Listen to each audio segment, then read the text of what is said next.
founders had built a brand in Vegas with 7 shops that did great numbers.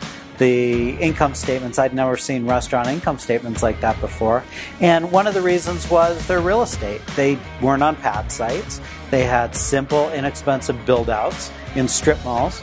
And they focused on pickup and convenience and just being accessible to the neighborhood. What I saw was that it could be scaled nationwide.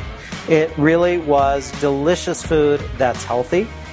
I recognize that healthy brands don't necessarily do well that claim to be delicious, but boy, if food can be really great and good for you at the same time, that just seemed to be a magical combination.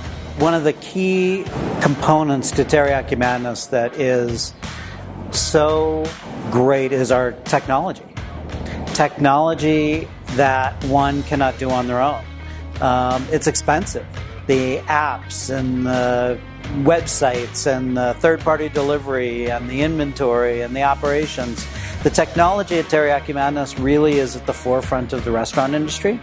It allowed us to really get through COVID thriving.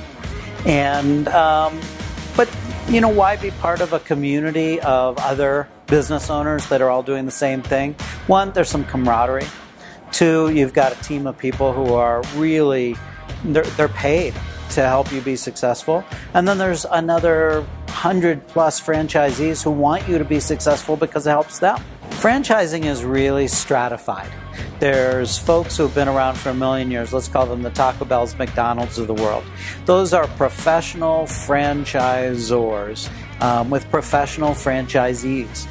And it is a machine. Everyone knows the brands. It is what it is. There's very little room for any kind of creativity. And then there's the smaller franchisors, those who haven't been around, and let's call them below 100 units, below a couple hundred units. And they are just starting out. They haven't necessarily figured it all out. There's very few professional franchisees who have hundreds, if not thousands, of units in these systems. And a strong franchisor in the middle, like Teriyaki Madness, which has proof of concept nationwide. For folks who have never been in business or who have never been in restaurants, it's a great opportunity to get a lot of training and a lot of support. For folks who have been, it's a business model that works. And I would invite anyone to look at the numbers. At the end of the day, we all go into business to make money. We don't go into business to sell a whole lot of stuff and feel good. It is to make money, get our investment back, and hopefully be able to grow.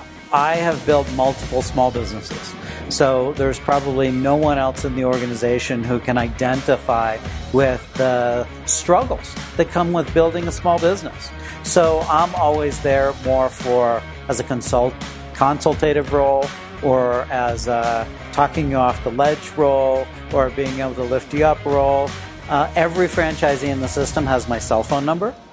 I have my cell phone in my pocket all the time. 90% of the time, I'm going to direct you to somebody who actually knows the answer to the question and somebody who knows what they're talking about. But I'm there. And that's really why I do this. I get great satisfaction out of helping people build their own businesses and being entrepreneurs.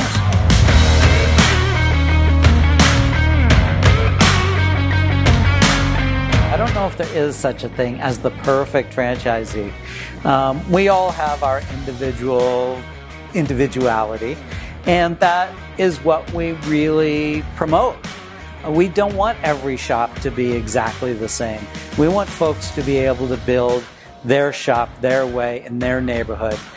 Yes, is the menu the same? Is somewhat the look the same? We call them iconic symbols. So they know they're in a Teriyaki Madness. But you know what? We want people to be able to own it and to feel like it's theirs. And that's really important to us. We call it franchising the soul.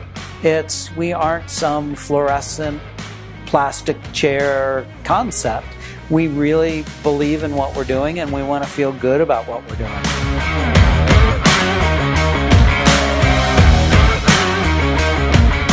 What's next? There's so many things.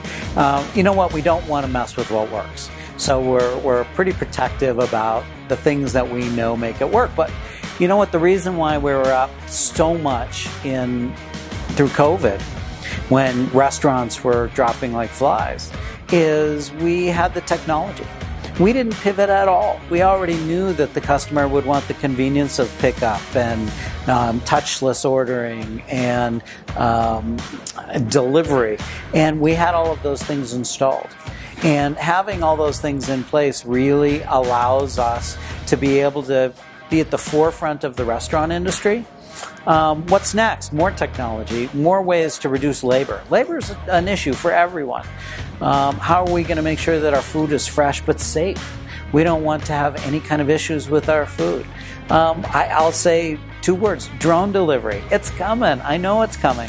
And we're doing the research now. We want to make sure that all of our aspects that we can control to create customer convenience and have that connection with the neighborhood, we put in place. We like to say that Teriyaki Madness has, it's a neighborhood shop with a rocket engine underneath it, supporting it with its technology. When you have a great product and you have the intent to build a great business around that product, it's very difficult to not be successful.